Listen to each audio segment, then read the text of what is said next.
one thing that we should talk about is how the Eagles are going to go about backfilling Jason Kelce's departure. So obviously, they have drafted people to be the eventual successor over the years. Cam Jurgens, we expect, will become the starting center, but that all of a sudden leaves a hole at right guard. In theory, that's Tyler Steen in the short term.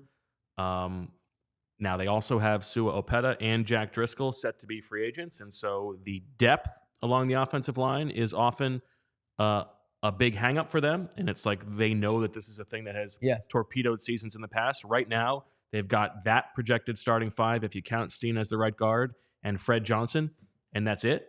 So they have work to do. They're not going to enter the draft, I think, with just those six guys, obviously.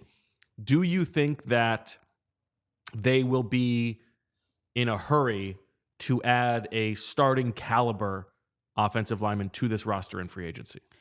No, not in free agency. I think that what they will do is in the draft, and I've been saying this, I think the odds are highest that they would take, or the odds are best that they would take a right tackle who maybe can swing the right guard, maybe not, but gives them depth there and make Tyler Steen a full-time right guard.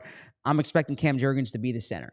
And that's what they drafted him to be. He was out of position last year. It's not like Landon Dickerson where you can say he can play guard or center. Like I think Jurgens was playing guard because they wanted to play him, but he's more of a natural center. So, there's a lot of excitement about a Jackson Powers Johnson out of Oregon in the draft. I don't see the Eagles being in the market for a starting center. But I think...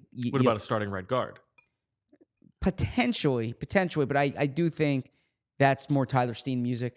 And then drafting a right tackle who can potentially swing to right guard. But I don't think they're going to be in the free agent market, let's say, for a starter at that position. I think there's money. The money, and we're going to get really into this, but the money they have, and I expect them to be aggressive. And I'm going to have a piece in the next 36 hours.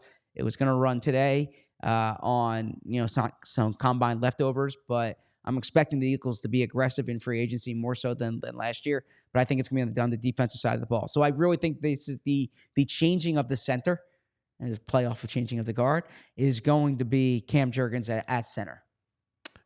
Well, I agree. Yeah. I think the concern is right guard because Tyler Steen wasn't able to win that job last year over Sua Opeta. I think there's a good chance they will re-sign Sua. But I think that they need to add somebody there who can, at the very least, compete with Steen on paper.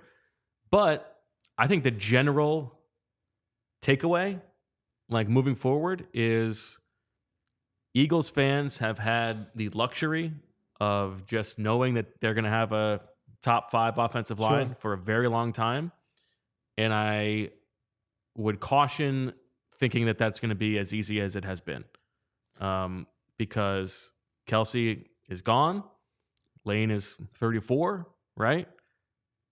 And, Jordan Mailata and Landon Dickerson is a good 1-2 punch on the left side. It's not like all world.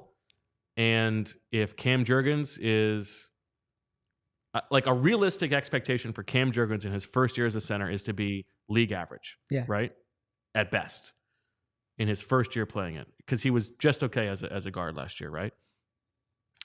Then all of a sudden you say you don't know what you have at right guard. You've still got Lane if he's healthy, but he misses time almost every year if you're lucky.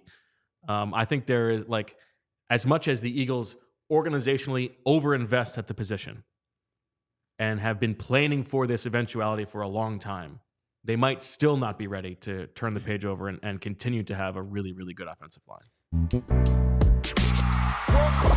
We all silly like the mayor.